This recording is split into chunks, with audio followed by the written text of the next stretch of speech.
Hi guys, today I'm doing a mirror dupe. This is the finished product. Want to see how I did this? Keep on watching. Now I'm using candle holders from Dollar Tree. These are they. They are the 5x5 square mirrors. They were a little hard to get a hold of. These go very fast, so I had to visit about 6 stores to get enough for the project. I'm also using vinyl molding.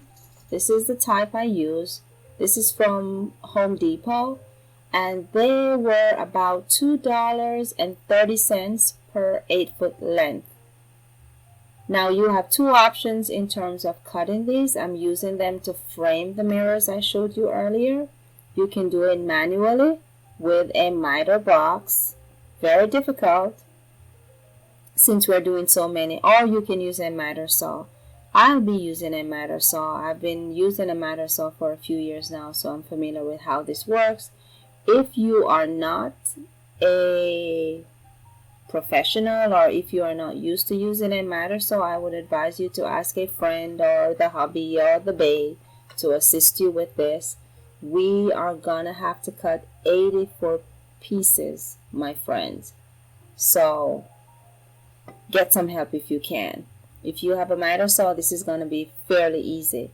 What I do is I first cut the miter on one side. I'm right-handed, so I tend to start on the left side of the miter saw. Once I cut that end, I hold it up against the mirror and I mark at the other end of the mirror just to get the right size. These mirrors, they say they're 5-inch, but they're actually a little shorter than 5 inches. And that dot is what is going to be my guide to cut the other side of the miter. Of course, you're going to have to swing your saw over to the other side where that other 45 degree is at, because you're kind of cutting it into a V. What I do is I put that dot in the middle of where the saw is going to fall, and that now becomes my template, which is what I'm going to use to mark on the other strips to cut the rest. Now, I didn't mention this earlier. You are going to need 7 to 8 of those 8-foot vinyl molding strips. So just to show you what it's going to look like once you cut it, and that's going to be your template, so you have the exact same sizes for every piece you cut, or it's going to be a little off. I found that out the hard way, guys.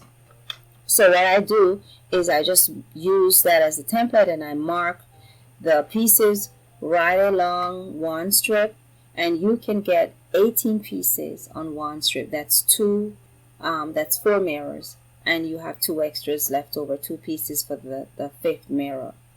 And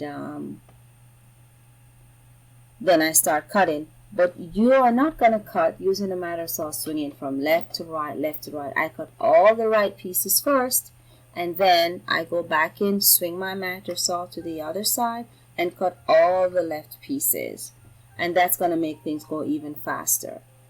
Now, when I started gluing them onto the mirror to kind of frame the mirror, that was proving difficult because they kept slipping off. So I said, why not glue the frame together, then glue that onto the mirror? And that's exactly what I did. This made it so much easier. I'm doing everything possible to make this project easy since it's so labor intensive. I use the E6000 glue to glue the frame. This glue is amazing. Now, my girlfriend, whom I'm making this for, she wanted it white. I had made so much marks on these frames, I had to spray it with a semi-gloss white paint to kind of cover that. But you have the option to spray this whatever color you want, silver, gold, pink, whatever. So it's basically up to you. This is just me. Once they have dried, I am now gluing them onto the mirror. This was fairly easy.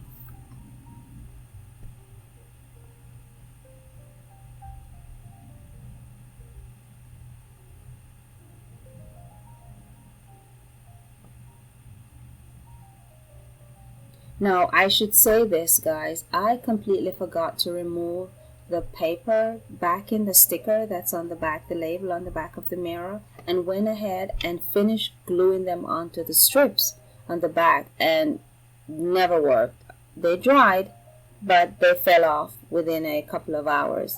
So remember, make sure you clean the back of the mirror, get all those labels off, so that when you glue the strip at the back, you won't have a problem with the mirrors falling off. After all that work, you don't want to have broken mirrors. So that's me just finishing up gluing the frames onto the last couple of mirrors. And next I move to putting them on the long strip of vinyl molding.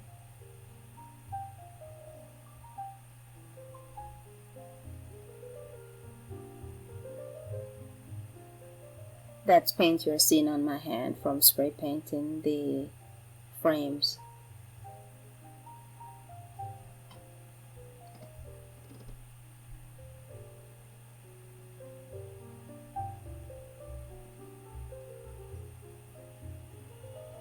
So there they are.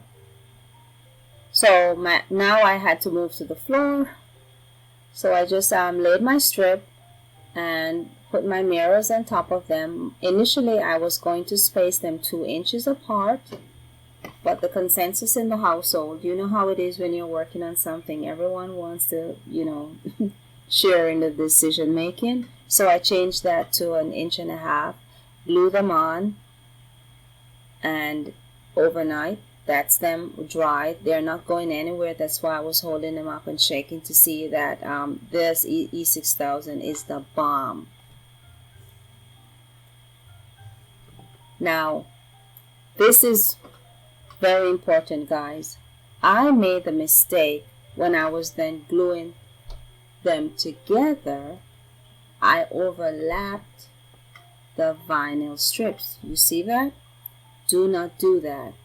For some reason, the vinyl doesn't adhere to the vinyl using the glue that I'm using. They are much more secure when you glue them directly to the mirror, so don't overlap. And here is the finished product, guys. Labor intensive, yes it is, but you are going to be so pleased with the outcome. And this project cost me under $40. And this mirror is, I've seen it for as much as $200, but I've seen it for under $150, so not bad. But then, like I said, you have the option of personalizing this in whatever color you want it. You could do it in different sizes if you choose not to use the 5x5 mirrors. Not bad, not hard, very doable. Thanks for watching, guys. Have a great day now. Bye.